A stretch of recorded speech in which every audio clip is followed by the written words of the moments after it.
మళ్ళీ ఈ ప్రభుత్వం కావాలా వద్దా ఈ ప్రశ్న మీద సర్వే చేస్తే రిజల్ట్ ఏమొచ్చుంటుంది? దీని వెనుకున్న అసలు కారణాలేంటి? చంద్రబాబు ఎందుకు ఇలాంటి నిర్ణయం తీసుకున్నారు? ఈ నిర్ణయం వల్ల రాబోయే ఎన్నికల్లో చంద్రబాబుకు ఎలాంటి ప్రయోజనం చేకూరబోతోంది? ఇంతకు ఈ ప్రభుత్వం కావాలా వద్దా అన్న ప్రశ్నపై జనాలు ఎలా స్పందించారు? వారి అభిప్రాయం ఏ విధంగా తెలియచేశారు?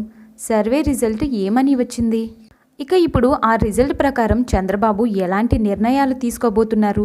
ఎలాంటి స్కెచ్లతో ముందుకు వెళ్ళబోతున్నారు? ఈ ఆసక్తికర అంశాల కోసం ఈ ఫుల్ వీడియో చూడండి. చంద్రబాబు పార్టీ రిపేర్లు, గ్రూపులకు బ్రేకులు వేసే పనులు చూస్తూనే ఇంకో పక్కన జనం అభిప్రాయం తెలుసుకునేందుకు కూడా రంగంలోకి దిగారు.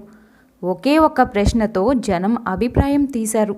ముందు ప్రభుత్వం మీద ఎలాంటి ఒపీనియన్ ఉందో తెలిస్తే ఆ తర్వాత పార్టీని సెట్ రైట్ చేయడం పెద్ద విషయం కాదన్నది బాబు ఫీలింగ్. ఇంతకీ సర్వే ఏం తెలిసిందో తెలుసా? చంద్రబాబు నుంచి ఒకే ఒక్క ప్రశ్న వెళ్ళింది.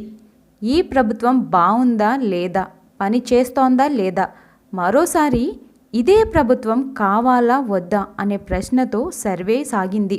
మొత్తం 13 జిల్లాల్లో సాగింది సర్వే. అందులో జనం తన అభిప్రాయం చెప్పారు. ఒక్కో జిల్లా నుంచి 4000 వరకు శాంపిల్స్ తీశారు. అంటే అన్ని ప్రాంతాలు, మూలాలు కవర్ అయ్యేలా చూసుకున్నారన్నమాట. అందరి అభిప్రాయాలు ఓ చోట పోగేసి చూశారు. మళ్ళీ ఈ ప్రభుత్వం రావాలి అని చెప్పిన వాళ్ళు 64% ఉన్నారు. పర్వాలేదు, బాగానే ఉంది అనేవాళ్ళు 17% కనిపించారు. 21% మారిపోవాలి ఈ ప్రభుత్వం అని తేల్చేశారు. శాంపిల్స్లో ఖచ్చితత్వం తేల్చేందుకు మళ్ళీ ర్యాండమ్గా ఫోన్ చేసి కూడా రీవెరిఫికేషన్ చేశారని అంటున్నారు. మామూలుగా సర్వే చేసినప్పుడు ఆ ఫామ్ నింపుకొస్తారు, అదే భగవద్గీత. కానీ ఖచ్చితత్వం కోసం ఫీడ్బ్యాక్ కరెక్షన్ జరిగింది. ఇందులో వాస్తవాన్ని తేలాక లెక్క తీసినట్లు చెబుతున్నారు. ఇప్పుడు అదే ధీమాతో పార్టీ రిపేర్లు మొదలుపెట్టారు చంద్రబాబు. ముందుగా కుంపట్లు పెట్టిన వాళ్లతోనూ, టికెట్లు రాకపోతే సంగతి చూస్తామంటూ పేటరేగుతున్న వాళ్ళతోనూ మాట్లాడుతున్నారు. పొద్దున్నే పిలిచి కూర్చోబెట్టి బ్రెయిన్ సెట్ చేసి వదులుతున్నారు.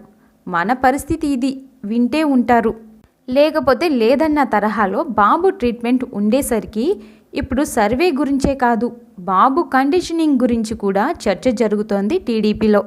మళ్ళీ ఈ ప్రభుత్వం కావాలా వద్దా అన్న ఈ ప్రశ్నపై మీ అభిప్రాయాలు కూడా కామెంట్ రూపంలో తెలియచేయండి. యూట్యూబ్లో కామెంట్లు అనేవి ఒకప్పటిలాగా కాదు. నేషనల్ మీడియా, లోకల్ మీడియాలు ఇప్పుడు వాటిని పట్టి చూసి సర్వేలు కూడా రాసుకుంటూ ఉన్నాయి. సో కామెంట్ చేయడం ఒక తెలుగు వ్యక్తిగా మీ బాధ్యత అని మర్చిపోకండి.